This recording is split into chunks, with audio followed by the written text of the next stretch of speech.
ሰላም ሰላም ዩናይትዳውያን እንዴት ናችሁ? ቤተሰቦቻችን ሁሉ ሰላም ተገኝቻለሁ። ዛሬም አዳዲስ ነገሮች አሉ።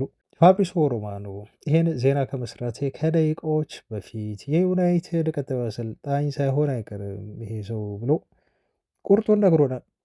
ቤተሰቦች እውነት ቀጣዩ ዩናይትድ አሰልጣኝ የመሆን እድል ያለው ሰው ይሄ ሰው ነው ብዬ እንዲሁ ነግራችኋለሁ። ያው ታውቁታላችሁ ውስጣችሁ ያለ ነገር ስለሆነ፣ ግን አሁን ወደ ማረጋገጫው ሄድን ይመስለኛል እና እዚህ ጉዳይ ላይ እናወራለን። የቡድናችንን የትላንት ልምምድ የተመለከተም ዜና አለን። ማ ተመለሰ፣ ማንስ በየትኛው ጨዋታ ከጉዳቱ አገግሞ ይመለሳል የሚለውን እነግራችኋለን። የቡድን ዜና ከዛ ውጪ ደግሞ ስለ ተከላካይ መስመራችን እናነሳለን። ዜናዎችን በተለይ ይዘናል። የዝውውር እንደተለመደው የቫንደቢንን ጉዳይ ትላንት አውርተንበት ነበር። አንዳንዶች ተቃውሞታል። ዩናይትድ ብዙ ገንዘብ ባያወጣ ብለው ምክንያታቸው ምንድን ነው ብዬ ሪሰርች አድርጌ ቁጥራዊ መረጃዎችን ይዤላችሁ መጥቻለሁ።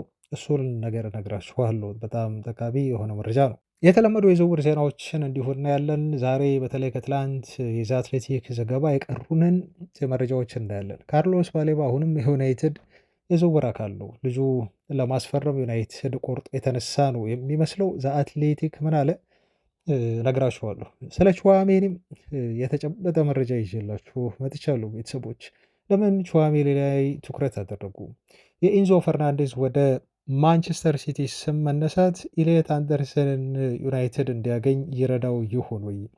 ለምንስ ሲቲዎች ኢሌት አንደርሰን እያለ በኢንዞ ፈርናንዴዝ ላይ ትኩረት አድርገው እሱን ጠየቁ የሚለውን ምላሽ ልሰጣችሁ እሞክራለሁ። አትሌቲክ ነው የቼልሲውን አማካይ ለማስፈረም ሲቲዎች እንደፈለጉ የነገረን። ለምን የሚለው ጉዳይ ላይ ሰፊ ማብራሪያ ነው የምነግራችሁ። ከዩናይትድ ዝውውር ጋር እያያያዝን አንዱ ዝውውር በሌላኛው ላይ ተጽዕኖ ስለሚኖረው ይሄንን ጉዳይ እንፈትሸዋለን። ብቻ አብራችሁን ቆዩ ቤተሰቦች። ትላንት 600 ላይክ ሰጣችሁኝ ከልብ አመሰግናለሁ። ዛሬም ከፈለጋችሁ 600 ከፈለጋችሁ 7-8 አድርጉት። ብቻ ቪዲዮውን ላይክ አድርጋችሁ እስከ መጨረሻው አብራችሁኝ እንድትሆኑ ላቅ ባለ አክብሮት የምጋብዛችሁ። መልካም ቆይታ። የማንቸስተር ዩናይትድ ተጫዋቾች ሰኞ ምሽት ከሚደረገው ጨዋታ በፊት ትላንት ልምምድ ሲሰሩ የሚያሳዩ የተለያዩ ምስሎች ወጥተዋል። ትላንት ልምምድ ሲሰሩ ከሚያሳዩ ምስሎች መካከል የቡድን ዜናውን እንዲሁ ማግኘት ይችላል። ቤተሰቦች ከምስሎችም እንዲሁም ከአሰልጣኙ አንደበት እንደተረዳ ነው ከሆነ ሌኒ ዮሮ አሁንም አይመለስም። ያው ጉዳቱ ትንሽ ከበድ ያለ ይመስላል። ተጫዋቹ አልተመለሰም። ምናልባት በሬንትፎርድ ጨዋታ ባይመለስም ከዛ ቀጥሎ ባሉ ጨዋታዎች በሊቨርፑል ጨዋታ የመመለስ እድል እንዳለው ነው እንግዲህ የሚገመተው። ዮሮ ከማንቸስተር ዩናይትድ ጋር ልምምድ አልሰራም፣ ስለዚህ አይሳተፍም። ሌላው ስኳድ በሙሉ ፕሬዘንት አድርጓል። ሁሉም ልምዳቸውን ሰርተዋል። ለምሳሌ ከታዳጊዎች እነ ሼሌሲ፣ ታይለር ፍሌቸር እና እንዲሁ ጃክ ፍሌቸር የሁለቱ የፍሌቸር መንታ ልጆችም የልምምዱ ተሳታፊ ነበሩ። ግን ያልተለመደውና እንደው ያልተጠበቀው ማቲያስ ኩኛ ነው። ማቲያስ ኩኛ አልተሳተፈም፣ ምስሎችም ላይ የለም። ተጫዋቹ ልምምድ ላይ ሙሉ ለሙሉ እንዳልተካፈለ ነው መረጃው የደረሰን ቤተሰቦች። እና ጉዳት አይደለም ተብሏል፣ ግን ሪከቨር ማድረግ አለበት ነው የተባለው። ሰውነቱ ተጫዋቹ እረፍት ማድረግ እንዳለበት ምልክት መስጠቱ ተከትሎ ነው እንግዲህ ተጫዋቹ የሪከቨሪ ቀን በሚል ሙሉ ለሙሉ ልምምድ እንዳይሰራ የሆነው።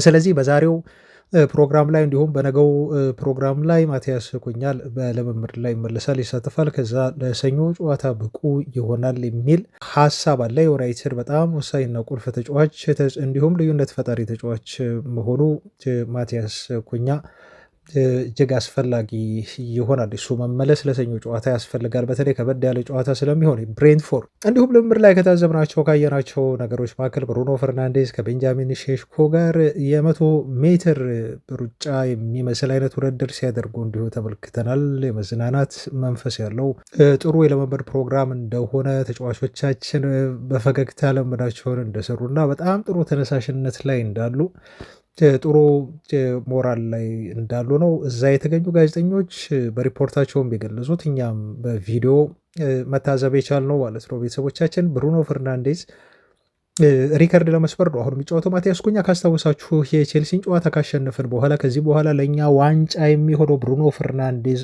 ሪከርዱን እንዲሰብር መርዳት ነው። በኋላ የምናደርጋቸው ጨዋታዎች በሙሉ አላማ አለው።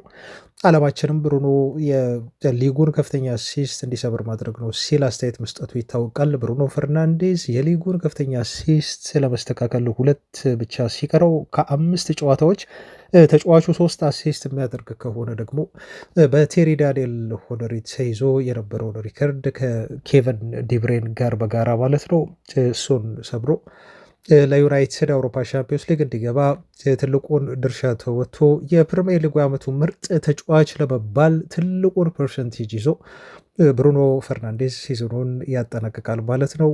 3 አሲስት ብቻ ቀርቶታል ብሩኖ ፈርናንዴዝ። ትልቁ ከዩናይትድ ጋር የልምምድ ሴሽን ጋር በተያያዘ እንዲሁ ሲጠበቅ የነበረው ተጫዋች ተመልሷል አልተመለሰም ለሚለው ፓትሪክ ዶርጉ ነበር እና ተጫዋቹ አሁን በልምምድ ላይ ኦፍኮርስ ተሳታፊ ነው፣ ግን የብሬንትፎርድ ጨዋታ ያመልጠዋል ተብሎ ተገልጿል። የ21 ዓመቱ ተጫዋች የሊቨርፑልን ጨዋታ እያሰበ ነው ተብሏል። በሊቨርፑል ጨዋታ ሙሉ ለሙሉ ይመልሳል። በአርሰናል ጨዋታ ያችን በጣም ግሩም የሆነች አስደናቂ ጎል ኤሚሬትስ ላይ ካስቆጠረ በኋላ ነው ተጫዋቹ ጉዳት ደርሶበት እስካሁን ዩናይትድን ሳያገለግል የቀረው። እንደኔ ሀሳብ እንደኔ ግምት ከዚህ በፊት ተናገር ያለው የዚህ ልጅ አለመኖር ዩናይትድን በተለይ በግራው የማጥቃት ሚና ላይ እንዲሁም መከላከሉ ላይ በጣም አዳክሞታል ብዬ አስባለሁ። አሁን የዩናይትድ የግራ መስመር ማቲያስ ኩኛ በብዛት ወደ መሀል እንደው ስለሚገባ ያ የክንፍ ቦታ ተጎድቷል የሚል እምነት አለ። ዩናይትድም እሱ እያለ እሱ በሌለበት ጨዋታ አንድ አይደለም። ማይክል ካሪክ ምናልባት የዩናይትድን ስራ ከያዘ በኋላ ቤስት የሆነ ፐርፎርማንስ ያሳየባቸው 2 ተከታታይ ጨዋታዎች ለኔ ሲቲ እና አርሰናል ጌም ነው። በአርሰናሉ ጨዋታ ዶርጉ ተጎዳ። ከዛ በኋላ ዩናይትድ ፐርፎርማንስ እንደው ኳስን ከመቆጣጠር አንጻር የምናወራ ከሆነ ዩናይትድ ጨዋታዎችን ኮንትሮል የማድረግ ችግር እንዳለበት ከዛ ባደረግናቸው ተከታታይ ጨዋታዎች ላይ ተመልክተናል እና የዶርጉ መመለስ በሊቨርፑል ጨዋታ በተለይ ከተመለሰ ለዩናይትድ ትልቅ ቦስት ይሆናል። ለሊቨርፑል ጨዋታ ተጫዋቹ ሙሉ ለሙሉ ይመለሳል ተብሎ ተገልጿል። ቀሪ የፕሪሚየር ሊግ 4 ጨዋታዎቻችን ላይ የፓትሪስ ዶርጉን ግልጋሎት እንዲሁም እናገኝ ይሆናል ማለት ነው። እዚህ ጋር ግን ስለ ማቲያስ ኩኛ እንዲሁ ላንሳ።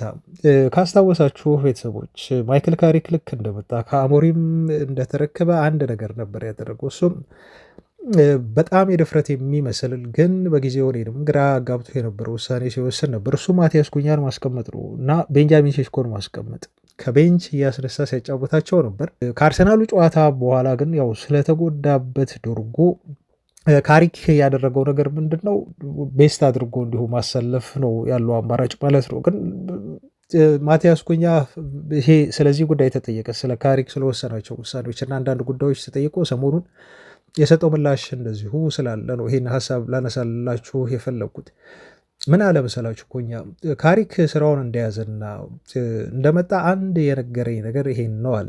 ክንፍ ቦታ ላይ አማካዮችን እንፈልጋለን፣ ምክንያቱም የኔ ጨዋታ አንድ ዊንገር ይፈልጋል እና ፓትሪክ ዶርጉ ደግሞ እሱ እንደው በደንብ ዊድዞን በደንብ አስፍቶ ስለሚጫወት ያው በክንፍ በደንብ ተለጥጦ ስለሚጫወት እና ብዙ ጊዜውን ክንፍ ቦታ ላይ የሚያሳልፍ ብዙ የሚሮጥ ተጫዋች ስለሆነ እሱን ተጫዋች እዛ ጋር ማሰለፍ አለብኝ ሲል ነገረኝ ነው የሚለው ማቲያስ ኩኛ። ግን እኔ በፍጹም ይሄ አይሆንም አልኩት ነው የሚለው እሱ እና አይሆንም፣ እኔ በክንፍ ቦታ ላይ ሆኜ መጫወት እችላለሁኝ እና አንተ ባሰብከው ቢና በግራ ማጥቃት ክንፍ ቦታ ላይ እኔ ልታሰልፈኝ ትችላለህ፣ የቻልኩትን በሙሉ አደርጋለሁ ቦስል መለስኩለት ይላል ኩኛ። የካሪክ ሀሳብ ምንድን ነው? ማቲያስ ኩኛ ይበልጥ ወደ መሀል ስለሚሳብ ወይ ብዙ ጊዜ ሰብሮ ከግራው ክንፍ ተነስቶ ተጫዋቹ ሰብሮ የመግባት ባህሪ ስላለው እና ብዙ ክንፍ ቦታ ላይ ስለማያተኩር ኩኛ ባጫወትም በባህሪውም የተነሳ ይሄ ጉዳይ አሳስቦት እንደነበር ማይክል ካሪክን ያመላክታል ማለት ነው እና ዶርጉን በቋሚነት የክንፍ አጥቂ ቦታ ሊሰጠው ሀሳብ እንደነበረው ካሪክ ያመላከተበትን ነገር ነው ማለት ነው አሁን ኩኛ ያረጋገጠው ወይም ያወጣው እና ትልቁ ነገር እኔ አሁን እዚህ ጋር እናንተም ሀሳብ ብትሰጡበት እንዲሁ ደስ ይለኛል። የዩናይትድ አሁን በማርኬቱ ላይ ታውቃላችሁ የግራ አጥቂ መስመር ተጫዋች እየፈለገ ነው የሚገኘው እና ማቲያስ ኩኛን ሜንታሊቲ እዚህ ጋር እኔ ሳላደንቅ አላልፍም በዚህ በኩል ማለት ነው። ዩናይትድ አንድ ተጫዋች ያስፈልገዋል በደንብ ምክንያቱም ማይክል ካሪክ ትክክል ነው። ኩኛን እኔ እንደ ክንፍ ተጫዋች አላየውም። ለምሳሌ እሱ ከክንፍ እየተነሳ ሰብሮ የሚገባ አይነት የአማካይ ተጫዋች አድርጌ ነው እንዲሁ የማስበው እና ታይፒካሊ የክንፍ ተጫዋች ባህሪውም ኩኛ የለውም እና እዛ ቦታ ላይ ዩናይትድ ተጫዋች ማስፈረም አለበት ግዴታ ነው። የማቲያስ ኩኛን ግን እዚህ ጋር ሜንታሊቲ እንዲሁ ሳላደንቅ አላልፍም። የትኛውንም ኃላፊነት ስጠኝ እኔ ያንን ቦታ እወጣዋለሁ ዶርጎ ቢኖርም ባይኖርም ብሎ ኃላፊነቱን ለመውሰድ ያለውን ሜንታሊቲ እዚህ ጋር የገለጸበትና እንዴት አሰልጣኙን ቻሌንጅ እንዳደረገው ያመላከተበትን አስተያየት ነው የሰጠው ማለት ነው እና እንደ ኩኛ አይነት እንደዚህ ጠንካራ የሆነ ሜንታሊቲ ያላቸው አሰልጣኙ የትም ቦታ ላይ ቢያሰልፋቸው ወይ ክፍተት አለብኝ ይሄ ቦታ ያሳስበኛል ብሎ ሲናገር እኔ እወጣዋለሁ ብለው በድፍረት የሚናገሩ ተጫዋቾች ዩናይትድ በብዛት ያስፈልጉታል ለማለት ነው። ግን ደግሞ ለሁሉም ነገር መፍትሄም ደግሞ ማበጀት ያስፈልጋል። ለምሳሌ ማንቸስተር ዩናይትድ የቀኝ ክፍል ታውቃላችሁ እኔ አሁንም በጣም የሚያሳስበኝ ክፍል ነው። ለምንድን ነው ይሄን የምላችሁ? ለምሳሌ በግራው ቦታ ሌላ የክንፍ ተጫዋች ብናመጣ ምናልባት አንዳንድ ጊዜ ኩኛን ማስቀመጥ ሊኖርብን ይችላል። በጣም ጥሩ የሆነ የግራ አጥቂ ተጫዋች የምናመጣ ከሆነ ማለት ነው። ምክንያቱም ሩበን አሞሪም ለምሳሌ አሁን ብሪያን ምቦሞን ሲያስፈርመው እና አማድ እዛ ቦታ ላይ እንደሚጫወት እያወቀ ነበር ያስፈርመው። ምክንያቱም ብሪያን ምቦሞን ሲያመጣ እሱን ወደፊት አድርጌ አማድን ወደኋላ መልሰው እና የራይት ዊንግ ባክ ሚናን እሰጠዋለሁ በሚል ሀሳብ ነው ይሄን ያደረገው ማለት ነው በእሱ ያጨወት ስልት ሲስተም መሰረት። አሁን ግን ዩናይትድ ቤት ፎርሜሽኑ ሲቀየር ብሪያን ምቦሞ ቦታውን ማጣቱ አይቀርም። ምክንያቱም አማድን የምታስቀምጡት ተጫዋች አይደለም፣ ተቃራኒ ቡድን ተከላካዮችን ይረብሻል። ብሪያን ምቦሞንም ደግሞ የምታስቀምጡት እንዲሁ ተጫዋች አይደለም፣ በጣም ይከብዳል። ቦታ ትፈልጉለታላችሁ እንጂ አታስቀምጡትም እና ብዙ ጊዜ ሆን በሀሰተኛ 9 ቁጥር እንዲሁ ሲሰለፍ አንዳንድ ጊዜ ወደ መሀል በ10 ቁጥር ቦታም እንዲሁ እንዳስፈላጊነቱ ሲጫወት እንመለከተዋለን፣ በተለይ ስትራይከር ሆኖ ማለት ነው እና ያም የቀኙ ቦታ ትልቅ መፍትሄ የሚፈልግ ጉዳይ ነው። በጣም ምርጥ ተጫዋቾች በአንድ ቦታ ላይ ሲኖሯችሁ እንዲሁም ለአሰልጣኙ ችግር መሆኑና አንዳንድ ተጫዋቾች ደስተኛ ላይ ሆኑ እንደሚችሉ ማሰብ ትችላላችሁ። አላቅም አሁን ብሪያን ምቦሞ ከአማድ ጋር ከፍተኛ ፉክክር አለበት እና እዛ ቦታ ላይ ዩናይትድ ተጫዋቾቹን መያዙ ጥሩ ሆኖ ሳለ ግን እነሱን አኮሞዴት የሚያደርግና ደስተኛ ሆነው እንዲጫወቱ የሚያደርግ ስትራቴጂ በደንብ አድርጎ ያስፈልጋል ማለት ነው እና በግራውም ቦታ ተመሳሳይ ተጫዋች ማስፈረማችን አይቀርም ቀጣይ ክረምት ላይ። ለዛም ጥሩ የሆነ ታክቲካል መፍትሄና ታክቲካል የሆነ ዝግጅት በጣም ጥሩ የሆነ ፕላን እንዴት አድርገን መጠቀም እንዳለብን ማወቅ ሳይኖርብን አይቀርም። አለበለዛ በተጫዋቾቻችን መካከል አለመርካት ነው የሚመጣው ማለት ነው። በመሰለፍ ቦታን በሚወዱት ቦታ የመጫወትን በመሳሰሉ ጉዳዮች ላይ ጥያቄ መነሳት ይጀምራሉ። ለማንኛውም ግን ማቲያስ ኩኛ ሜንታሊቲ እዚህ ጋር መደነቅ ያለበት ጉዳይ ይመስለኛል። የአማድን ጉዳይ በተመለከተ ደግሞ ከዚህ በፊት ብየዋለሁ፣ አማድ ቀንሶብኛል። አማድ ብቻ አይደለም በነገራችሁ ላይ ግራዥዋሊ ቀስ እያለም ደግሞ ብሪያን ምቦሞ አሁን አስተዋጽኦ እንደው ትልልቅ ተጫዋቾችን ተጽዕኖ የሚፈጥሩ ተጫዋቾችን ማስፈረም ይሆላችሁ ትልቁ ጥቅሙ አንዱ ተጫዋች ጎል ባያስቆጥር ሌላው ያስቆጥራል። ለምሳሌ ብሪያን ምቦሞ ባያስቆጥር ማቲያስ ኩኛ ያስቆጥራሉ። ብሪያን ምቦሞ ሲያስቆጥር ደግሞ ኩኛ እያስቆጠረልን አልነበርም ወይ ሁለቱም ካላስቆጠሩ ወይ ቤንጃሚን ሼሽኮ ያስቆጥርልናል እና የትልልቅ ተጫዋቾች ትልቁ ጠቀሜታ ይሄ ነው። ውጤት ቀያሪ የሆኑ ተጫዋቾች ስለሆኑ አንዱ ሲዳከም አንዱ ያስቆጥርልናል እንጂ ብሪያን ምቦሞ ጎል ካስቆጠረ ትንሽ ቆይቷል። አማድ ደግሞ ጎል ካስቆጠረ በጣም ብዙ ጊዜ ነው የሆነው። እንደውም በዚህ ጉዳይ ላይ እንደ ትልቅ ኢሹ አድርጌ እንደው በጣም ጊዜ ወስጄ ማውራት አልፈለኩም እንጂ ቴሪ ዳንኤል ሆነሪ ምን አለ አማድ በጣም በራሱ የሚተማመን ተጫዋች ነበረ ሲል ነው የሚናገረው። በራሱ ይተማመናል፣ ሪትም ያለው ልጅ ነው፣ ጎሎችን ያስቆጥራል፣ የጎል ዕድሎችን እንዲሁ የሚፈጥር ልጅ ነበር፣ ሁሉም ነገሮች ነበሩት፣ ምርጡ ተጫዋች ለመሆን ትክክለኛ መስመሩን የያዘ ልጅ ነበር ብሎ ነው የሚናገረው ሆነሪ። ነገር ግን በድንገት ይህን ተጫዋች ሚናውን የዩናይትድ ሰዎች ቀየሩ ወይም አሰልጣኞች ቀየሩበት ነው የሚለው እና እሱን ቀድሞ ሲጫወት ከነበረበት ትራይቭ ሲያደርግበት ከነበረው ቦታ ላይ አንስተው የተለየ ሚና ሲሰጡት አሁን ተመልከቱ እና ይሄ ልጅ አሁን ባዶ ሆኗል ብሎ ነው የሚናገረው። ባዶ ሲል በፊት ተነስቶበት ከነበረው አነሳስ አንጻር ተጫዋቹ አሁን ጥሩ ደረጃ ላይ አይደለም የሚገኘው ብሎ ለመናገር ነው እና ተጫዋቹ አሁን እግር ኳስን ከመጫወት ይልቅ ሜዳ ላይ ሆኖ ብዙ የሚያስብ ነው የሚመስለው፣ ነፃነት ያለው ተጫዋች አይመስልም ሲል ነው የተናገረው። ለሩበን አሞሪም ክብር አለኝ፣ ነገር ግን የአማድን ሞመንተም ወይም የእግር ኳስ እድገት ሂደት የገታ አሰልጣኝ ነው በሚል ነው እንግዲህ እዚህ ጋር አክብሮ በጎን ደግሞ ከአማድ ጋር በተያያዘ ትልቅ ስህተት እንደሰራ አሞሪምን የተቸው ማለት ነው እና ተጫዋቾች ምንጊዜም ቢሆን ታዳጊ ተጫዋቾች ክሊር የሆነ ቦታ ይፈልጋሉ። ይሄ ትልቅ ኃላፊነት ሰጥታችኋቸው ይህንንም ሸፍን፣ እንደዚህ አድርግ፣ እንዲህ ተመልሰ ተከላከል፣ እንደዚህ ደግሞ አጥቃ ብላችሁ የምትሏቸው አይደሉም ነው እሱ የሚለው እና በተለይ ደግሞ ጥሩ ፎርም ላይ ሲሆኑ አንድ ታዳጊ ተጫዋች ጥሩ ፎርም ላይ ከሆነ በዛው እንዲቀጥል ማድረግ ማበረታታት ነው ያለብህ እንጂ የተለየ ሚና የተለየ ቦታ ስተ ደግሞ ተጫዋቹ እየሄደበት ያለውን የእድገት ትራክ መገደብ መቁረጥ የለብህም ብሎ ነው ቴሪ ዳንኤል ሁነሪ በዚህ መልኩ አስተያየቱን የሰጠው ማለት ነው እና አማድ ምርጡ ቦታው በቀኝ ክንፍ ቦታ ላይ ብቻ ሲጫወት ነው ሲል ይናገራል ሄነሪ። ከዛ ተከላካዮችን ይነጥልልሃል ብሎ ነው የሚያወራው።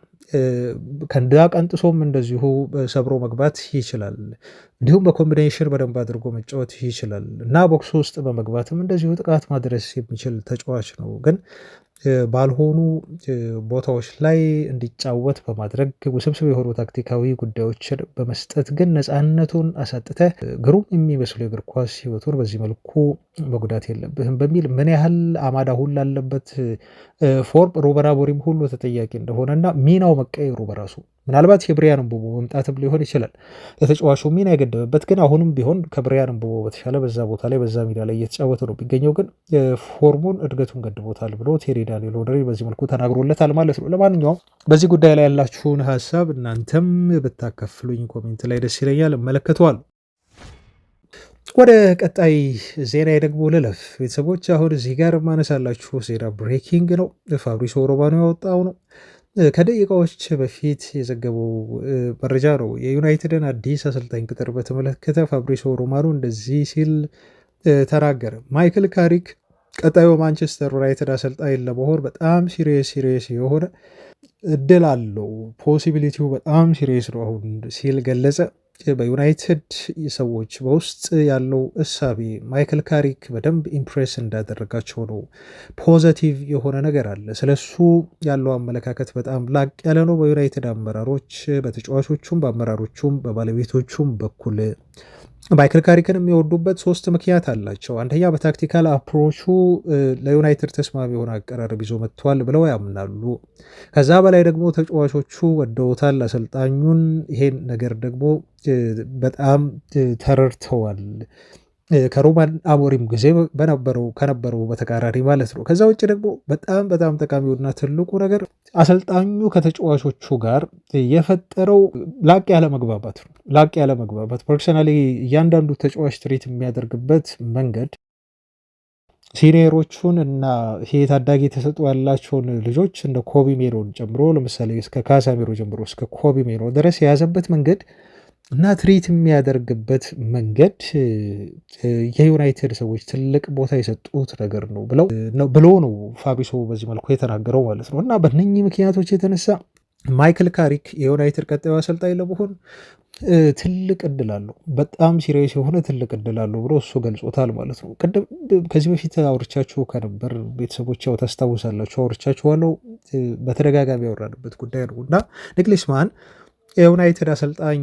ለመሆን ብዙዎቻችን የምንመኘው የምንፈልገው አሰልጣኝ ነበር። ግን ደግሞ የዓለም ዋንጫው ከፍተኛ ችግር ሆኗል ተብሎ ነው የተገለጸው።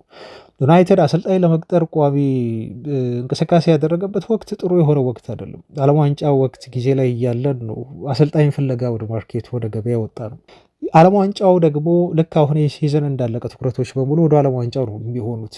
ስለዚህ አሰልጣኞች ሙሉ ትኩረታቸውን ዩናይትድ የሚፈልጋቸውን ማለት ነው። ለምሳሌ ኒክሊስማን ትኩረቱን የሚያደርገው ዓለም ዋንጫው ላይ ይሆናል እና በዩናይትድ ስራው ላይ የትኛው ዩናይትድ ትልቅ ግንባታ ነው ሊያደርግ ያቀደው። ቀጣይ ሻምፒዮንስ ሊግ እንሳተፋለን፣ ብዙ ዝውውሮችን ነው የምንፈጽመው በየትኛው ጊዜ ነው ቡድኑን ለመገንባት አሰልጣኙ ትኩረት ሰጥቶ የሚሰራው የሚል ትልቅ ጥያቄ አለ። ይጋጫል በሚል ማለት ነው። የክለብና የብሔራዊ ቡድን ስራ ታይሚንጉ ጊዜው ጥሩ አይደለም።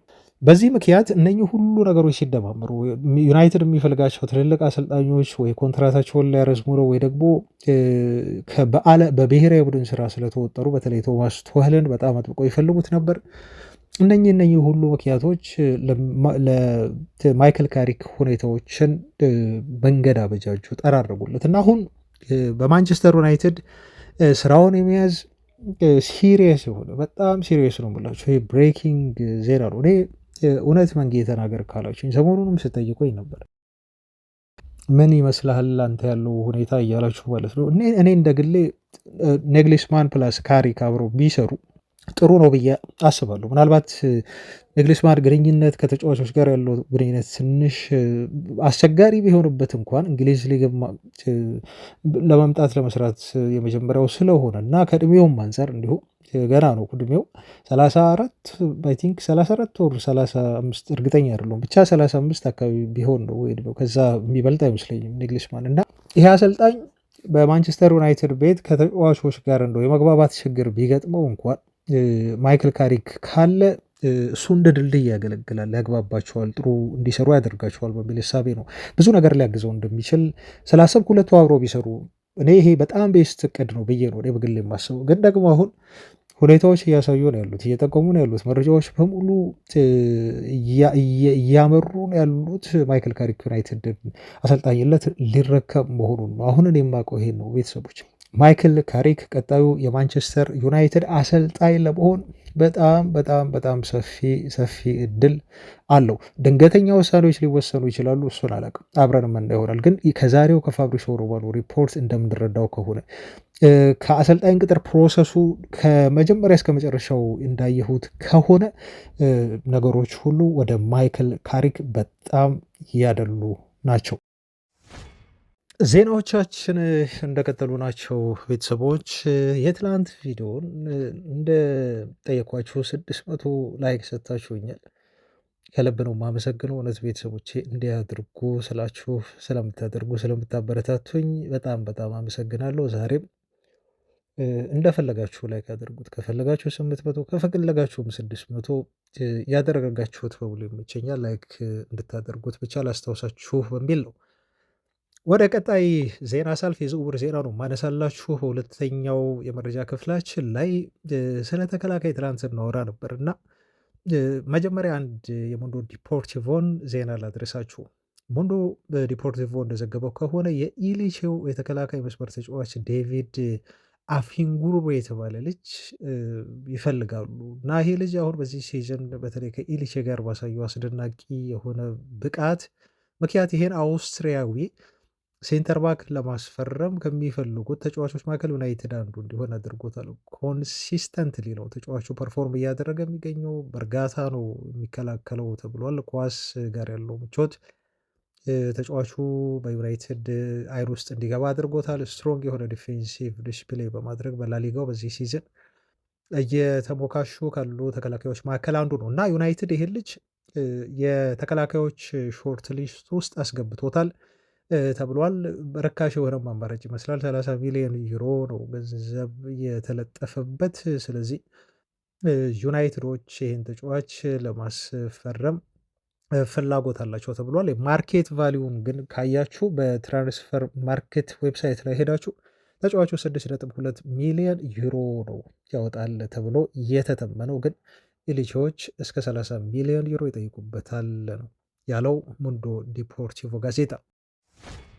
ይህን ያህል አዲስ ዜና በተከላካይ ዝውውር ዙሪያ ካደረስኳችሁ ግን በቫንደቢን ዙሪያ አሁን ልመለስ እና ዩናይትዶች በቀጣይ ክረምት ላይ በትልቅ ገንዘብ ከሚፈጽሙት ዝውውር መካከል እንደው ከአማካዩ ውጭ አንድ ሴንተር ባክ ይሆናል ተብሎ እየተገመተ ነው ያለው። እንደውም ቲም ቶክ እንዳለው ከሆነ ለቫንደቢን ትልቅ ገንዘብ ሁሉ ሊያወጡ የሚችሉበት እድል አለ። አንደኛ ይሄ እንዲሆን ካስፈለገ ቶተናም ከሊጉ መውረድ አለበት ዩናይትድ ግዢውን እንዲያፈጥንለት። ሁለተኛ ነገር ደግሞ የዩናይትድ የአውሮፓ ሻምፒዮንስ ሊግ ተሳትፎ መረጋገጥ መቻል አለበት። ይሄ እንደሚሆን እርግጥ ነው። ስለ ቶተንሃም መትረፍ ግን እርግጠኛ እንዲሁ መሆን አንችልም። መውረድም መትረፍም ማለት ነው። እድሉ አላቸው አሁንም። ዩናይትድ ሻምፒዮንስ ሊግ መግባቱ ግን እርግጥ ነው። ግን ዞሮ ዞሮ ዩናይትድ ከፍተኛ ገንዘብ ያወጣል ነው ዜናው። ለዚህ የሆላንዳዊ ተከላካይ መስመር ተጫዋች ማለት ነው። አሁን ታዲያ ይሄ ልጅ በዩናይትድ መፈለጉን እንዲሁ ከሰማን በኋላ እኔ ኦፍኮርስ የቶተንሃምን ጨዋታ በብዛት የመከታተል ልምዱ የለኝም። ግን ከዩናይትድ ጋር በተጫወተባቸው አንዳንድ ጨዋታዎች ላይ ልጁን ተመልክቼዋለሁ። በጣም ጥሩ ተከላካይ ነው። በተለይ ፍጥነት ያለው ተከላካይ ነው። በጣም ፈጥኖ ለምሳሌ ከፊት ያለን አጥቂ ኳስ ሁሉ ማስጣል የሚችል ልጅ ነው። በጣም ይፈጥናል እና በሸርተቴዎቹ ኳስ የማስጣል ሸርተቴዎቹን አውቃለሁ። ግን አንዳንድ ሰዎች ጥያቄ ያነሱበታል። ለምሳሌ ተጫዋቹ አንደኛ ጉዳት የሚያጠቃው ተጫዋች ነው ብለው ያስባሉ። ሁለተኛ ነገር ደግሞ ማልክ ጎልብሪች ሁሉ ሳይቀር ይሄን ወጥቶ በይፋ ነው የተቃወመው። ዩናይትድ ከፍተኛ ብር ለዚህ ተከላካይ መውጣት የለበትም በሚል አንዱ ነው እሱ ነው። ከጉዳቱ ውጪ ደግሞ ይህን ያህል ወርልድ ክላስ የሆነ ሴንተር ባክ አይደለም። ዩናይትድ ብዙ ገንዘብ ካወጣ አይቀር ሌሎች ብዙ ሴንተር ባኮች አማራጮች አሉት በሚል ነው እዚህ ተጫዋች ላይ ሀሳባቸውን የሚገልጹት የሚያነሱት እና ይሄን ሀሳብ አየሁኝ።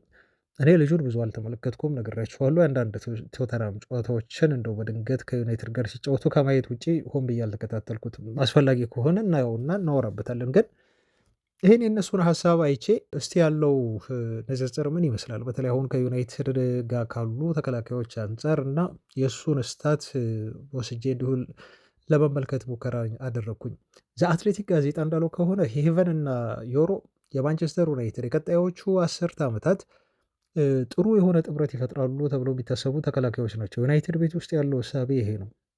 ግን እነኚህ ልጆች ገና ናቸው። እድሜያቸው እንደው በደንብ አልበሰለም ተብሎ ነው ለቀጣዮቹ 2-3 ዓመታት እስኪጠነክሩ ተጫዋቾቹ ቦታቸውን እስኪይዙ ድረስ ነው ዩናይትድ ተከላካይ እየፈለጉ ኤክስፔሪንስ ያለው ተከላካይ። ለዛም ነው ሃሪ ማጓየርን ያስፈረመው ኮንትራቱን ያራዘመው ታውቃላችሁ። እና ዩናይትዶች እንደሚያስቡት ከሆነ የዩሮና የሄቨን ጥምረት ኢቨን የአርሰናሎቹን ማጋሌሽ እና የሳሊባን ጥምረት በድጋሚ የሚፈጥር የአርሰናሉን አይነት የነዚህ ሁለት ተጫዋቾች ጥምረት የሚፈጥር ጥሩ የተከላካይ መስመር ይወጣቸዋል ልጆቹ ብሎ ያስባል። በዚህ ደረጃ ነው ልጆቹ ነው የሚያስበው።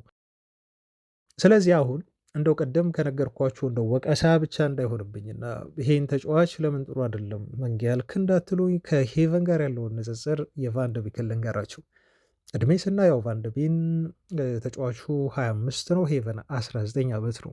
ኤሪያል ዱወል ስናይ ቁጥራቸውን ቫንደቪን 45.8 በመቶ ኤሪያል ዱወል ሲያሸንፍ ሄቨን ደግሞ 63 በመቶ ኤሪያል ዱወል ያሸንፋል። ይሄ በጣም ትልቅ ዲፍረንስ አለው። እንዲሁም ሰክሰስፉል ፓስ በማድረግ ቫንደቪን 89.4 በመቶ ሲኖረው ሄቨን 90.7 በመቶ ሰክሰስፉል የሆነ ፓስ አድርጓል። በጣም ይህም ዲፍረንስ አለው። ኢቨን የ10 ፖይንት ዲፍረንስ ነው ያለው ከመቶኛ። ሰክሰስፉል ድሪብል በማድረግ ደግሞ ቫንደቤን 69.2 በመቶ ሲኖረው ሄቨን ደግሞ 80 በመቶ ሰክሰስፉል የሆነ ድሪብል አድርጓል። ሂውጅ ዲፍረንስ ነው እዚህ ጋም ያለው ኦልሞስት ወደ 10 ነጥብ ልዩነት። ዶል በማሸነፍ ደግሞ ይሄ ለተከላካይ በተለይ በጣም ወሳኝ ሜትሪክስ ይመስለኛል። ዶል በማሸነፍ ቫንደቬን 53.8 ወይ 54፣ ሄቨን ደግሞ 66 ነው። እዚህ ላይ ብልጫ ወስዷል። ዲስፖስድ የሚባል እንዲሁም ሜትሪክሱን ስናይ 0.17 ሄቨን 0.12 ላይ ነው የሚገኘው በ90 ደቂቃ ማለት ነው። ታክልም እንዲሁ ስናይ በ90 ደቂቃ ቫንደቪን 1.18 ሲያስመዘግብ ታክል፣ ሄቨን ደግሞ 2.18 ጊዜ ታክል እንዲሁ ይገባል። ሄቨን አንዳንድ ጊዜ ታክሎቹ በጣም ሪስኪ እንደሆኑ እናውቃለን። ለምሳሌ ቼልሲ ጋር ስንጫወት የገባቸው በጣም እንደው ትንሽ ካርድ ለመምዘዝ ትንሽ ሩብ ጉዳይ የቀራቸው አይነት የሚመስሉ ታክሎች አሉ፣ አስደንጋጭ ታክሎች። እነኚህ ሪስኪ ሊሆኑ ይችላሉ። አንዳንድ ጊዜ ግን በጥሩ መልኩ ስትገቧቸው ታክሎቹን በጣም ለእናንተ ሪዋርድ ናቸው፣ ሰዎች ያደንቋቸዋል። ልክ ቼልሲ ላይ እንደፈጸመው አይነት ተጋድሎና ታክሎች ማለት ነው። በዚህ ይበልጠዋል። ክሊራንስ ላይ በ90 ደቂቃ እንዲሁ ካየን ቫንደቢን 4.10 በየጨዋታው ክሊር ያደርጋል። ሄቨን 6.78፣ ብሎክ በማድረግ ሾት ደግሞ ቫንደቢን 0.73 ነው። ሄቨን 1.21 ነው፣ ይበልጠዋል በ90 ደቂቃ። ሬድ ካርድ ቫንደቢን 1 አይቷል፣ ሄቨን አላየም። የሎ ካርድ ቫንደቢን 8 አይቷል፣ ሄቨን ደግሞ 2 አይቷል ማለት ነው። እና እኔ ፍርዱን ለእናንተ እተዋለሁ። ዩናይትድ ለቫንደቢን ምናልባት 80 ሚሊዮን ዩሮ ሊወጣ ይችላል። ግን በ1 ሚሊዮን ፓውንድ ብቻ ያመጣው ሄቨን ምንም እንኳን በፕሪሚየር ሊጉ እዚህ ጋር ደግሞ ትልቁን ቁም ነገር መውሰድ ያለብን ቤተሰቦች ምናልባትም እዚህ ጋር ረድቶት ሊሆን ይችላል። ሄቨን በዚህ ሲዝን በፕሪሚየር ሊግ ብዙ የመጫወት እድል እያገኘ አይደለም። በጣም ጥቂት የመጫወት ሊሚትድ የሆነ የመጫወት እድል ነው ያገኘው። ግን ተሰልፎ በተጫወተባቸው ጨዋታዎች ላይ ንጻሬውን ስንወስድ ነው ይሄን ሪዛልት የሰጠን። ብዙ ስለተጫወተ ምናልባት ቫንደቢን ቁጥሩ እንዲወርድ አድርጎበት ሊሆን ይችላል። ኦፍኮርስ አስተዋጽኦ አለው፣ ያበረክታል። ይሄ ምንም ጥያቄ የለውም። ግን ደግሞ ማንቸስተር ዩናይትድ እጁ ላይ ከቫንደቢን ምናልባት የበለጠ ታለንት ይዟል እና ለምንድን ነው ለሱ ብዙ ገንዘብ የሚያወጣው የሚለው ጥያቄ አንዳንድ ደጋፊዎች የሚያነሱት ሪዝነብል የሆነ ጥያቄ ይመስለኛል ማለት ነው። ለማንኛውም ይሄን ወደ እናንተ አደረስኩ። ሌላው ትላንት ዜና ሳደርሳችሁ የዘ አትሌቲክን ዘገባ ነው ትላንት ትኩረት ሰጥቼ መረጃ ሳደርሳችሁ የቆየሁትና ዩናይትድ ከሚፈልጋቸው የተረጋገጡ 4 ዝውውሮች ውስጥ አንድ ስትራይከር ያስፈርማል የሚል ዜና ነው። ይሄ ያልጠበቅነው ነው። እውነት ለመናገር ዩናይትድ ስትራይከር ያስፈልገዋል የሚል ይሄን እንደ ቅድም ይይዙታል። እንደ ሜጀር ሳይኒንግ፣ ሜጀር እና ማይነር የተባሉ ሳይኒንጎች አሉ። ዋና ዋናዎቹ 4 ናቸው። ተጨማሪ ሌላ 2 ወይ 3 ፈራሚዎች ደግሞ ይኖራሉ። ግን በዋና ግዢ ዝርዝር ውስጥ ይካተታል ብዬ ፍጹም አላሰብኩም ስትራይከር ማለት ነው። እና ይህንን ስትራይከር ምናልባት ከግራ ክንፍ እየተነሳ የሚያጠቃ ስትራይከር ነው ወይ ዩናይትዶች የሚፈልጉት? ስትራይከር ካለን ኦፍኮርስ ለነገሩ ያው የ9 ቁጥር ቦታ ተጫዋች ማለታችን ነው አይደል? ግን አሁን ደግሞ በዘመናዊ እግር ኳስ ስትራይከር የሚለው ቃል ራሱ እኔ ብዙ እየተጠቀምንበት አይደለም። እየጠፋ ያለ ነገር ይመስለኛል። ምክንያቱም እግር ኳስ ዘምኗል። ተጫዋቾች አንድ ዲፋይንድ የሆነ ቦታ የላቸውም። የ9 ቁጥር ቦታ ተጫዋች ብለን እናወራለን እንጂ አሁን ያለው ዘመናዊ እግር ኳስ የሄደበት አብዮት ተጫዋች ቦታ በአንድ ቦታ ላይ ብቻ ኤሪያ ላይ ብቻ አይወሰንም። ስለዚህ ይሄ ንጹህ የሆነ ስትራይከር ብሎ ነገር የለም። አሁን ተጫዋቾች ተነጥለው የሚቆሙበት ከተከላካዮች ጋር የሚፋለሙበት አይነት የእግር ኳስ አጨዋወት ቀርቷል። አሁን በደንብ በጥልቀት ተመልሰው ኢቨን በጨዋታ ላይ ራሱ ቢውልድ አፕ ላይ ሲሳተፉ በደንብ አድርገው በእያንዳንዱ እንቅስቃሴ በግራም በቀኝም በመሀልም የሄዱ ተጫዋቾች ሲያጠቁ ሲጫወቱ እናያለን ማለት ነው። ይሄ ታይፒካል የሆነው የድሮ አይነት ስትራይከር የሚባል ነገር አሁን የለም እና ከዚህ አንጻር ከሆነ እረዳዋለሁ ኦፍኮርስ ዘገባውን። ምክንያቱም ዩናይትድ የግራ ክንፍ አጥቂ ይፈልጋል። የግራ ክንፉ አጥቂ ደግሞ እንደ ስትራይከር እንደ 9 ቁጥር ቦታ የሚጫወት ከሆነም ደግሞ ለዩናይትድ ቨርሲቲሊቲ በጣም ጥሩ ነው ማለት ነው። ስለዚህ ዞሮ ዞሮ ያው ነው ሁለቱም በስትራይከር ወይም በማጥቃት ሚና ልንይዘው እንችላለን። ግን ኤክስፔሪንስድ የሚል ከሆነ ደግሞ የክንፍ ተጫዋች ለመሆኑ እርግጠኛ መሆን አልችልም። ምክንያቱም ለምሳሌ አሁን ኤክስፔሪንስ ስድል በተለያዩ ሊጎች ላይ ስትራይከር ሆኖ ተጫውቶ ብዙ ጎሎችን ያስቆጠረ ሊሆን ይችላል። አንዳንዶች ሌቫንዶቭስኪን ሁሉ ያነሳሉ፣ አንዳንዶች ደግሞ ሃሪኬንን ሁሉ ያነሳሉ። እነኚህ ተጫዋቾች በእነኚህ አውራ ውስጥ ያለ አጥቂ ነው ብለው የሚያስቡም አሉ። አንዳንዶች ደግሞ ኤክስፔሪንስድ ሲባል በፕሪሚየር ሊጉም ተጫውተው ያሳለፉ ሊሆኑ ይችላሉ፣ ወይም እየተጫወቱ ያሉ ሊሆኑ ይችላሉ። በሊጉ ደግሞ 1-2 ዓመት 3 ዓመት የመጫወት በቂ የሆነ ልምድ ያላቸው ስትራይከሮችን ማለት ሊሆን ይችላል። እድሜያቸው 25 ወይ 26 አካባቢ የሆነ ብለው እንደዚህ ይላሉ። እና ለምሳሌ አንዱ ዳይ በፕሪሚየር ሊጉ ተጫውቶ ያሳለፈ ነው የሚል የመከራከሪያ ሀሳብ ያነሳሉ። እና ዩናይትድ እንደው ምን አይነት ታይፒካል የሆነ ስትራይከር ነው የሚፈለገው የሚለው ሌላው ለውይይት ክፍት የሆነ ግን የዩናይትድ ዋነኛ ዝውውር ኢላማ የሆነ ቦታ እንደሆነ የተረጋገጠበት ጉዳይ ነው ማለት ነው። ስትራይከርም ዩናይትድ ያመጣል። ወደፊት አዳዲስ መረጃ ካገኘን በዚህ ጉዳይ ፍንጩን እንደው ንጹህ 9 ቁጥር ነው ወይስ የክንፍ አጥቂ ነው የሚለውን መረጃ እየተከታተለም እናደርሳችሁ ይሆናል። ወደ አማካይ ዝውውሮች ዜና እንለፍ። ትላንት እንደው በጣም ስለረዘመ ቪዲዮ በሄደር ያቆየውላችሁ ዜና ነው ይሄ የካርሎስ ባሌባን ጉዳይ ዩናይትዶች እንዳልተዉት አሁንም የዛ አትሌቲክን ዜና መሰረት አድርጌ ነው ማወራችሁ። ትላንት በስፋት ያወጣው ማንቸስተር ዩናይትድ ቤት ውስጥ ካርሎስ ባሌባን የማስፈረሙ እቅድ እና ፍላጎቱ ስቲል አሁንም በጣም ስትሮንግ ነው አለ ብሎናል ዛ አትሌቲክ። እንደውም አለ ዘ አትሌቲክ እንደውም ይህን ተጫዋች ለማስፈረም በሚደረገው የዝውውር እንቅስቃሴ ላይ ከወዲሁ ብዙ ነገሮች እየተሰሩ ነው የሚገኙት። ተጫዋቹን ባለፈው ክረምት አስማምተው ጨርሰዋል። በተጫዋቹ ዝውውር ላይ ዩናይትዶች ኦልሞስት 50%ን ቀደም ብለው አጠናቀውታል። ብዙ ጊዜ የሚፈጅ አይደለም ዝውውሩ፣ ምክንያቱም በግሉ ተስማምቷል። የወኪሎቹን ምናምን በተጫዋቹ በኩል ያሉ ጉዳዮችን በሙሉ ዩናይትድ አጠናቆ ጨርሷል። ኢንኳየርም አድርጓል። ዝውውሩን በደንብ አድርጎ አጥንቶ ገፍቶበት ሄዶ ነው ዩናይትድ ሞክሮ ያልተሳካለት። ስለዚህ እዚህ ተጫዋችን የዝውውር ጉዳይ እንደ አዲስ መቀስቀስ በጣም የፈጠነ ስራ ነው የሚሆነው እንጂ ጊዜ የሚፈጅ እንደው እንደ አዲስ የሚጀመር ጉዳይ አይደለም ብሎ ዘ አትሌቲክ ጋዜጣ ትላንት ዘገበ ማለት ነው። እና የዩናይትዱ ዊልኮክስ እንዲሁም ክሪስቶፈር ቪቭል በጋራ የሚስማሙበት ያመኑበት ተጫዋች አሁንም በዩናይትድ የግዢ ዝርዝር ውስጥ በከፍተኛ ደረጃ ላይ ያለ የመዘዋወር እድሉም በዚህ ክረምት ላይ በጣም ሰፊ የሆነው ተጫዋች ካርሎስ ባሌባ ነው ሲል ይሄ ጋዜጣ እንዲሁ ዘገበ ማለት ነው። እንደውም አንድ እዚህ ጋር ሚስጥር ወጣ። ባለፈው ክረምት ላይ ዩናይትዶች ለዚህ ተጫዋች 75 ሚሊዮን ፓውንድ ለማቅረብ ፈቃደኛ ነበሩ ለብራይተኖች። ግን ብራይተኖች ከ100 ሚሊዮን ፓውንድ በላይ ለዝውውሩ መፈለጋቸውን ተከትሎ ነው ዩናይትዶች ራሳቸውን ከዝውውሩ ያገለሉት እንጂ እንደዛ አትሌቲክ ዘገባ ከሆነ 75 ሚሊዮን ፓውንድ ዩናይትድ ቴብል ላይ ያስቀምጦ ነበር። ይሄ ተራሩ መር አይደለም ቤተሰቦች፣ አሁን ማወራችሁ የተጨበጠ መረጃ ዘ አትሌቲክ ያወጣውን ዜና ነው አሁን እየነገርኳቸው ያሉት። እና ግን አሁን ይሄንን ገንዘብ ዩናይትዶች አያቀርቡትም፣ ምክንያቱም የተጫዋቹ ብቃት ወርዷል። አሁን እንደውም እንደ የዩናይትድ አመራሮች እምነት ከሆነ ልጁን በ50 ሚሊዮን ፓውንድ ሂሳብ ብቻ ማግኘት እንደሚችሉ ተሰምቷቸዋል። እና 50 ሚሊዮን ፓውንድ ብናቀርብ ለብራይተኖች ይቀበሉናል የሚል እምነት አላቸው። አምና ክረምት ላይ ካቀረቡት በ25 ሚሊዮን ፓውንድ ባነሰ ዋጋ ተጫዋቹን ለማስፈረም አሁንም ጥያቄያቸውን በይፋ ያቀርባሉ። የዝውውር መስኮቱ ሲከፈት ይህን ዝውውር ይገፉበታል ብሏል ዘ አትሌቲክ። እንደው አሁን ይሳካል ላይሳካም የሚለው ትልቁ የምናየው ጉዳይ ነው። እንደው ብራይተኖች ይህንን ሲሰሙ ባለፈው 75 ቀርቦላቸው እምቢ ብለው አሁን ደግሞ ዩናይትድ 50 ሲያቀርብ እሺ ይላሉ ወይ?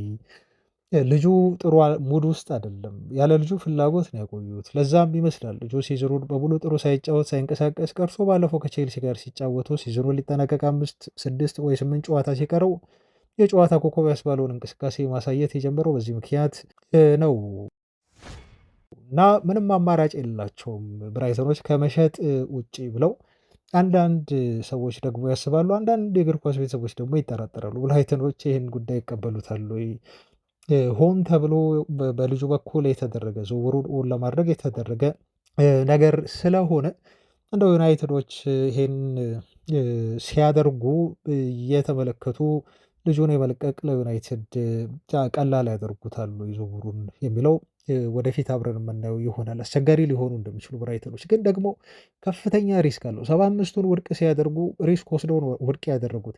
በቀጣይ ሲዝን ይሄ ተጫዋች ብቃቱ ተሻሽሎ ይቅረብ አይቅረብ የሚያውቁት ነገር የለም። ልጁ እንዴት ፐርፎርም ያድርግ አያድርግ የሚያውቁትም ነገር አልነበርም። ግን ጉድ ሰራቸው።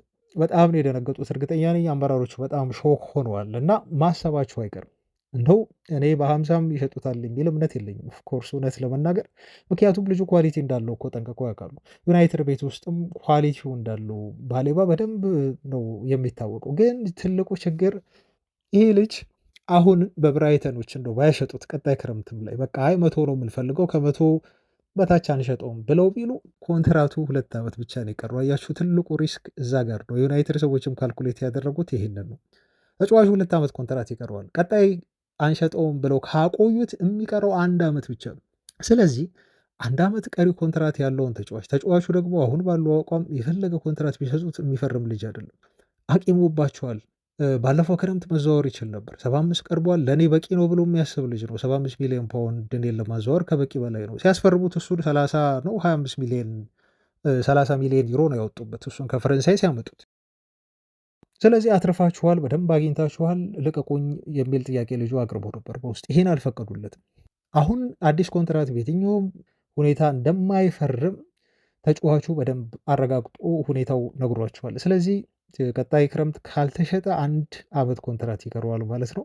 ቀጣይ ሲዝን ሲያልቅ ከዛ በኋላ ፍሪ ኤጀንት ሆኖ ወደፈለገበት ክለብ ሊያመራ ይችላል። ሲምፕል እና ይሄ ሪስኪ የሆነ በጣም ከፍተኛ የሆነ ሪስክ ያለው ውሳኔ ነው የሚሆነው ለብራይተን ልጁን ክረምት ላይ አለመሸጥ ማለት አይናቸው እያየ 50ውም እሱን አልሸጥም ማለት ለብራይተኖች 50ውንም አይናቸው እያየ ሊቀልጥ የሚችልበት 75ቱ እንደገለጠው ሁሉ 50ውም ላይገኝ የሚችልበት እድል በዛኛው ክረምት ላይ ደግሞ ይኖራል። በጣም ሰፊ ነው ማለት ነው። ስለዚህ አሁን የብራይተኖች ምርጫ ነው። ልጁን ሪስክ ወስደን በቃ ለዩናይትድ ላይ ዝውውሩን አስቸጋሪ አድርገን አቆይተነው እንፈትናቸዋለን ዩናይትዶችን የሚል አቋም ከያዙ የራሳቸው ምርጫ ነው የሚሆነው ማለት ነው። ቤተሰቦች አያችሁ፣ በዚህ ተጫዋች ዙሪያ ያለው አሁን ወቅታዊ ሁኔታ ይሄ ነው። ትልቁ ዩናይትዶች የተማመኑበት ካርሎስ ባሌባንም ያበሳጨው ነገር የሚመስለኝ በሳምንት የሚከፍሉት 16,000 ፓውንድ ነው። ይህን ታውቃላችሁ ቤተሰቦቻችን። ኮቢ ሜኖ እንኳን በዩናይትድ አሁን በአዲሱ ደሞዝ 150 ሺህ ነው የሚደረግለት። ካርሎስ ባሌባ በዩናይትድ ቤት ከፈረመ እርግጠኛ ነኝ ደሞዙ ከ100,000 ፓውንድ በታች አይሆንም። በትንሹ 100,000 ፓውንድ ዩናይትድ ይሰጠዋል።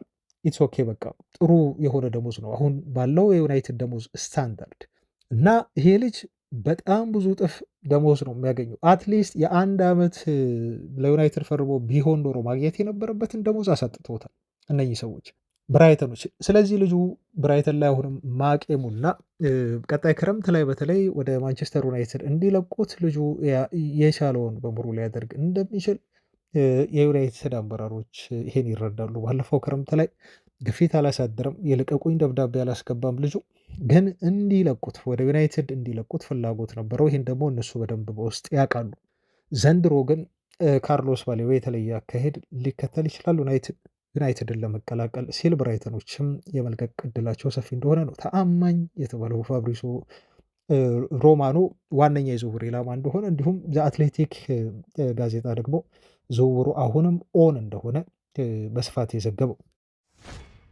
የቹዋሜኒን ጉዳይ ደግሞ እናንሳ። ቹዋሜኒና የኢሊየት አንደርሰንን የሁለቱ ተጫዋቾች የዩናይትድ ዝውውርን ጉዳይ በተመለከተ ልክ እንደ ባሌባ ጉዳይ ሁሉ በተለይ የቹዋሜኒን በይደር ያቆየሁት ዜና ነው። ወደ እሱ አልፋለሁ፣ ግን ወደዛ ከማምራቴ በፊት አንድ ነገር እዚህ ጋር ላንሳ። የቼልሲን ዝውውር የተመለከተ ነው ኦፍኮርስ፣ ግን ደግሞ ዜናው የቼልሲ ነው። አንድ ቤት ውስጥ የሚፈጠር ነገር ሌሎች ክለቦች ላይ ደግሞ ይነካል። የዝውውር ባህሪ ይሄ ነው። እንትን አሉ፣ ሰንሰለት አሉ። ቼልሲዎች ኢንዞ ፈርናንዴዝን ይሸጡታል ይመስላል። በተለይ ሻምፒዮንስ ሊግን የሚያጡ ከሆነ ይሄ ተጫዋች መልቀቁ አይቀርም። ወዴት ነው የሚሄደው የሚለው ትልቁ ጥያቄ ነው። ወደ ማድሪድ ነው የሚሄደው ወይስ ደግሞ ሲቲ አዲስ ፈላጊው ሲቲ ነው ይሄ ልጅ የሚያመራው የሚለውን አብረን የምናይ ነው የሚሆነው። ትልቁ ዜና ግን ምንድን ነው ከዩናይትድ ጋር የሚያያዘው ልጁ በሲቲ መፈለጉ ነው። ትላንት ያው አዲሱ ዜና እጅግ የምናምናቸው የዜና ምንጮች ነው ይሄን የዘገቡት። እነ ላውረን ዋይትዌል ሁሉ ሳይቀሩ ማንቸስተር ሲቲዎች ቼልሲውን ኢንዞ ፈርናንዴዝን የአማካይ አማራጭ አድርገው ሊስታቸው ውስጥ አካተውታል እና ተጫዋቹ ወደ ከቼልሲ ወደ ሲቲ ያመራል የሚለው ዜና መሰማቱ ሲቲዎች ፍላጎት ማሳደራቸው ደግሞ በሌላ በኩል ለማንቸስተር ዩናይትድ የኤሊየት አንደርሰን ዝውውር ትልቅ ተስፋ የሚሰጥ የሚያነቃቃ እንቅስቃሴ ሆኖ ይወሰዳል ብለው ዘገቡት ዘአትሌቲኮች ወይንም ላውረን ዋይትዌል። ሰማያዎቹ ቼልሲዎች ለዚህ ተጫዋች ዝውውር 107 ሚሊዮን ፓውንድ እንፈልጋለን የሚል ከዚህ በላይ ገንዘብ እንደሚፈልጉ ጥቆማ ሰጥቷል። እንግዲህ ይህንን ገንዘብ ለመክፈል ውሃ ሰማያዎቹ ፈቃደኛ ናቸው ወይ የሚለው እሱ የሚታይ ይሆናል። ግን ሲሪየስ የሆነ ፍላጎት ነው። ልብ በሉ ሲሪየስ። አሁን እዚህ ጋር ዩናይትድ እንዴት ነው የሚጠቀመው? ወይንስ ደግሞ እንደው ሲቲዎች ኤንዞ ፈርናንዴዝን መፈለጋቸው ለእኛ ምን ይነግረናል የሚለውን ስናይ አንደኛ ኢሊየት አንደርሰን ነው ትልቅ ገንዘብ ሊያወጡበት ፈቃደኛ የሆኑት ቀዳሚ የአማካይ ስፍራ ኢላማቸው። ታውቃላችሁ ሲቲዎች ለእኔ ምንድን ነው የሚነግረኝ ወደ ኢንዞ ፈርናንዴስ መዞራቸው ሲቲዎች የኢሊየት አንደርሰን የዝውውር ፓኬጅ በጣም ብዙ መሆኑን የሚረዳው የሚያሳይ። ለምን እንደዚህ እንዳልኳችሁ ልንገራችሁ። ሰሞኑን ዜና ሳደርሳችሁ ነበር። ኖቲንግሃም ፎረስቶች በተለይ በሊጉ የሚቆዩ ከሆነ ካልወረዱ ኢሊየት አንደርሰንን መግዛት የሚፈልግ የትኛውም ክለብ እስከ 125 ሚሊዮን ፓውንድ ድረስ ይክፈለን የሚል ሀሳብ ይዘው እነኚህን ሀሳባቸውን ተመናቸውን ለሚፈልጉት ክለቦች ለዩናይትድ፣ ለማንቸስተር ሲቲ በግልጽ ይሄን አሳውቀዋል። የክለቡ ባለቤቶች በየጊዜው ነው አንዴ 80 ሲሉ ነበር፣ ከዛ 100 አደረሱት። አሁን ደግሞ የሲቲን ፍላጎት አዩና እስከ 125 ሚሊዮን ፓውንድ አደረሱት። ፉክክሩ ከፍተኛ ስለሆነ የሚፈልጉት ክለቦች በሙሉ ገንዘብ የማውጣት አቅም ስላላቸው አሁን ሲቲዎች በታሪክ እንደዚህ አይነት ገንዘብ አውጥተው አያውቁም። አጠቃላይ የዝውውር ፓኬጁ ልጁ የደሞዙ የወኪል ክፍያ አለ። ልጁ ከዩናይትድን ትቶ እኮ ሲቲን እንደመረጠና ወደ ሲቲ ሊፈርም እንደሚችል ሲነገር ብዙ ከጀርባ የሚፈጽሟቸው ኤጀንት ክፍያዎች አሉ። ብዙ ነገሮች በነገራችሁ ላይ እንዲማይነገሩ ብዙ ጊዜ ለሚዲያ እና ከነኛ ነገሮች አንጻር ስናይ ከኮንትራቱ ነገሮች አንጻር ስናይ የኢሊየት አንደርሰን ዝውውር ለማንቸስተር ሲቲ በጣም በጣም ከፍተኛ ገንዘብ የሚያስወጣ ዝውውር ይመስላል። ስለዚህ ምንድን ነው ያሉት? ይሄን ያህል ገንዘብ ለኢሊየት አንደርሰን ከተጠየቅን ደግሞ በዚህ ያህል ገንዘብ መቶና ከዛ 100 ሚሊዮን ፓውንድ ወይ 107 ወይ 110 ሚሊዮን ፓውንድ አውጥተን የቼልሲውን ኤንዞ ፈርናንዴዝን ማስፈረም እንችላለን የሚል አይነት አማራጭ ውስጥ እንደገቡ ነው እኔ የተረዳሁት። የዜናው ፓተርን የሚጠቁመን እንደዛ ነው። አሁንም ዘ አትሌቲክ የዘገበው ዜና ቤን ጃኮብስ እያለን የሚገኘው ተጫዋቹ ወደ ሲቲ ኢንክላይንድ እንዳደረገ ነው። ኢሊየት አንደርሰን ወደዛ ሊያመራ እንደሚችል ነው ይህን እየነገሩ ነው የሚገኙት። በተደጋጋሚ ጊዜ ይህን አሳውቀውናል። በጣም የምናምናቸው ጋዜጠኞች ነው ያሳውቁን። ስለዚህ ድንገት ምን ተከሰተ? በድንገት ምን ተገኝቶ ነው የኢሊየት አንደርሰን ዝውውርን ጉዳይ ሳያጠናቅቁ ተጫዋቹን ማስፈረማቸውን እንዲሁም መስማማታቸውን ሳናቅ ወደ ኢንዞ ፈርናንዴዝ ዝውውር ደግሞ ያተኮሩት የሚለውን ስናይ ዜር ኢዝ ሳምቲንግ ቢሃይንድ ከፕራይስ ከዋጋው መናር ጋር ሊሆን ይችላል። ቤተሰቦች ይኸውላችሁ እኔ ብዛት የምጠረጥረው ይሄንን ነው። የልጁ አጠቃላይ ዝውውር ፓኬጅ በጣም በጣም ከባድ ነው ሳይሆን አይቀርም። ከዛ ውጭ ደግሞ የተጫዋቹ ቀጣይ ማረፊያ ሁኔታ በተመለከተ ወይ አቅጣጫ ለውጥ ሊኖር ይችላል አላውቅም። ዩናይትድ አውሮፓ ቻምፒዮንስ ሊግ ከተሳተፈ ልጁ የመሆን እድል አለው ምርጫው ይሆናል ዩናይትድ ብዬ ባላስብም ቤተሰቦች እንደዚህ አይነት ከውሳኔ ጋር በተያዘ ተጫዋቹ ወይ ለየት ያለ ውሳኔ ወስኖ ሊሆን ይችላል። እሱን አላውቅም። ወደ ዩናይትድ መምጣት ሊሆን ይችላል እና ሲቲዎች ግን የሆነ ያዩት ነገር ደስ ያላላቸው ነገር አለ በኢሊየት አንደርሰን ዝውውር ላይ ሞስት ፕሮባብሊ አጠቃላይ ዝውውሩ ፓኬጅ ነው። እኔ ዜናዎቹን ፓተርን ከተመለከቱ ካየው በኋላ የደመደምኩት እዚህ ላይ ነው ቤተሰቦች። ይሄ ግን ሀሳቤ ነው። ያለ ምክንያት ሲቲዎች ፊታቸውን አላዞሩም እና አሁን ለዩናይትድ ጥሩ ነው ካላችሁ ጥሩ ነው ይሄ ዜና። ኢንዞ ፈርናንዴዝን እነሱ ለማስፈረም ትኩረት ማድረጋቸውና ወደ እሱ ፊታቸውን ማዞራቸው ቢግ ኒውስ ለዩናይትድ በጣም ትልቅ ዜና ነው።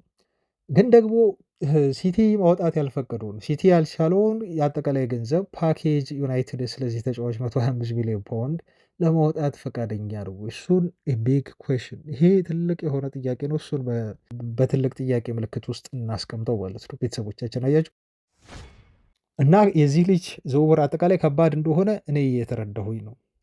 በጣም ይከብዳል ይመስለኛል። አጠቃላይ የዝውውሩ ነገር ለዩናይትድ እንደው ተስፋ ሰጪ ቢሆንም ሲቲዎች ወደዛ መዞራቸው ምናልባት እኮ ኖቲንግሃም ፎረስቶች አማራጭ አጥተው ደግሞ ከዩናይትድ ጋር ተደራድረው በመቶም ሊሸጡት ይችላሉ። ሲቲዎች አንድ ፊታቸውን ካዞሩ፣ ሁለቱ ክለቦች ከመጡ ግን እመኑኝ በቀላሉ አይለቁትም። ልጁ ጥሩ ገንዘብ ካላገኙ አይለቁትም። ለዛም ይመስለኛል ሲቲዎች ሺፍት ያደረጉት ወደዛ።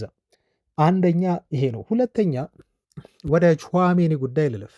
የኡሪሊየን ቹዋሜኒን ዝውውር በተመለከተ ሰሞኑን በደንብ ነው ያወራንበት። ዛሬም እዚህ ጋር ለወራችሁ የምፈልገው ነገር ዩናይትዶች አሁን ወደ ቹዋሜኒ ትኩረት ማድረጋቸው የሚሰጣችሁ ኢምፕሊኬሽን አለ። የኢሊየት አንደርሰን ዝውውር፣ የቶናሌ ዝውውር ከዩናይትዶች አቅም ይሄ በፓኬጅ አንጻር ብሉት በዝውውር ገንዘብ ከሚጠይቅባቸው አንጻር ብሉት በጣም እየከበደ እንደመጣ ያሳያቸው። ምክንያቱም ቹዋሜኒ በ70 ሚሊዮን ፓውንድ አካባቢ የሚገኝ ተጫዋች ነው። 70 ሚሊዮን ፓውንድ ይለቁታል ማድሪዶች እየተባለ ያለው እንደዛ ነው። የ2 ዓመት ኮንትራት እኮ ነው ያለው ማድሪድ ቤት እና ይህን ልጅ 26 ዓመቱ ነው። 2 ዓመት ኮንትራት ላለው ተጫዋች 70 ሚሊዮን ፓውንድ ሂውጅ የሆነ ገንዘብ ነው። ማድሪዶች ብዙ ጊዜ ይህን ገንዘብ ይቀበሉታል። ካሳሚሮን እንኳን ሲሸጡ በተመሳሳይ ዕድሜ ላይ ባይሆንም ሲመጣ ግን የሸጡንም በ65 ሚሊዮን ፓውንድ ሂሳብ ነው። ስለዚህ ዩናይትዶች አሁን ሌሎች አማራጮችን ርካሽ የሆኑ ቀለል ያሉ አማራጮችን እየተመለከቱ ነው። ቀላል ዝውውር አይደለም። 70 ሚሊዮን ፓውንድም እኮ ከባድ ነው። ቤተሰቦች ትናንት ዜና ስናደርሳችሁ ዘ አትሌቲክ እንዳለው 70 እና ከዛ በላይ የሚያወጡ አማካዮችን ነው ዩናይትድ የሚያመጣው የሚል ዜና ነግረውን ነበር። እና አማራጫቸውን እያዩ ነው ማለት ነው። ምክንያቱም ኢሌት አንደርሰንን 120-130 ከፍለው የሚያመጡበትን ገንዘብ ሁለት የወርልድ ክላስ ሚድፊልደር ማስፈረም ይችላሉ። ቹዋሜኒ ላይ ወይ የዌስትሃም ዩናይትዱን አማካይ መጨመር ነው። በቃ ለሁለቱ አማካዮች በቂ ነው የሚሆነው ያ ገንዘብ። አሁን እዚህ ጋር የምርጫ ጉዳይ ነው። ጥራት ያለው ሊጉን በደንብ የተላመደ በሁሉም ቁጥራዊ መረጃዎች እንደው የተዋጣለት አማካይ ማን ነው ካላችሁ ኢሌት አንደርሰን ነው የኔም ምርጫ ነው። ግን ደግሞ አንዳንድ ጊዜ ስለመረጥን አይሆንም። እኛ ስለመረጥን አይሆንም። ያለንን አቅም ያለንን የገንዘብ ኃይል ማየት ያስፈልጋል። እና በኢሌት አንደርሰን እጅግ የተጋነነ የዝውውር ገንዘብ ካወጣን በቃ ኦልሬዲ የዩናይትድ ባጀት ኦልሞስት አማካይ ክፍል ላይ ሊገደብ ነው ወይ ሌሎች ዝውውሮችን ላንፈጽም ነው። በሱ ባጀት ግን ሁለት አማካይ አምጥተን እዛ ላይ ባሌባን ከጨመርን ቅድም እንዳልኳችሁ ቹዋሜኒ እና የዌስትሃም ዩናይትዱን ከዛ ባሌባም እንደው የሚመጣው ሁለተኛ ዘርፍ ላይ ያለ አማካይ ነው ይመጣል ተብሎ እየተወራ ያለ እሱን በ60 ወይ በ70 ወይ በ50 እንደተባለው ልናገኝ እንችላለን። ስለዚህ ጥሩ የሆነ ባላንስ ያለው አማካይ ክፍል መፍጠር እንችላለን። አሁን ይሄ የምርጫ ጉዳይ ነው ማለት ነው። እንግዲህ የክለቡ አመራሮች እንዴት አድርገው ያዩታል? እኔም አየው እንደዚህ አሁን እንደነገርኳችሁ። የክለቡ ሰዎች ደግሞ እንዴት አድርገው ያዩታል? እንዴት አድርገው አንድ ላይ ያደርጉታል የሚለውን እነሱ በቅድ 1 2 3 እያሉ በአማራጭ ከኮስት አንጻር ከብዙ ነገር አንጻር እያዩት ስለሚሄዱ እሱን አብረን የምናይ ነው ቢሆነው አብረን ወይ ብናይ ይሻላል። ቤተሰቦቻችን ግን ያሉት ዜናዎች አዳዲስ ነገሮች እነኚህ ናቸው። የቹዋሜኒ ፍላጎት በጣም ትክክል ነው። ከስፔን አለ እንደውም አንድ ሚትን የተባለው ጋዜጣ ከስፔን ዩናይትዶች አማካይ ካመጡ የሚያመጡት ቹዋሜኒ ነው። ከቹዋሜኒ ውጪ የሚያመጡት አማካይ የለም። ምርጫቸው ነው በቃ። ከእንግሊዝ ውጪ አማካይ ከፈለጉ የሚያመጡት ቹዋሜኒ ነው እና የምናምናቸው የዜና ምንጮች ነው ይሄን ደግሞ ያረጋግጡት። ተራሩ ምርስ ስላልሆነ ማለት ነው። ቹዋሜኒ ስለ ዩናይትድ አማካይ ክፍል ይሆናሉ ወይ ካሳሜሮን በትክክል እንደው ይተካዋሉ ወይ ብላችሁ ጥያቄ ለምታነሱ በዚህ ተጫዋች ዝውውር ዙሪያ ራሱ ተጫዋቹ ምን አለ፣ ዴቪድ ቤካምን ጨምሮ ሌሎችስ ሰዎች ምን ሀሳብ አላቸው የሚለውን መረጃ ደግሞ ነገ አገኛችኋለሁ ቤተሰቦች። ምክንያቱም ነገ ጨዋታ የለንም፣ እኛ ሰኞ ነው ጨዋታ የምናደርገው። የጨዋታ ቀን ቢሆን ያው ትኩረታችን ጨዋታ ላይ ስለሚሆን ብዙ ጊዜ አልገኝም። ነገ ግን በዚህ ጉዳይ አሁን በነገርኳቸው ጉዳይ እንዲሁም ሌሎች ተጨማሪ ዜናዎችን ይዤ ስለምቀርብ ነገ ተከታተሉኝ ቤተሰቦች። ለዛሬ ያለኝ ዜና ይህንን ይመስላል። አብራችሁኝ ስለነበራችሁ እስካሁን ድረስ ከልብ አመሰግናለሁኝ። ሰላም ሁኑ። ነገ እንገናኛለን ባይ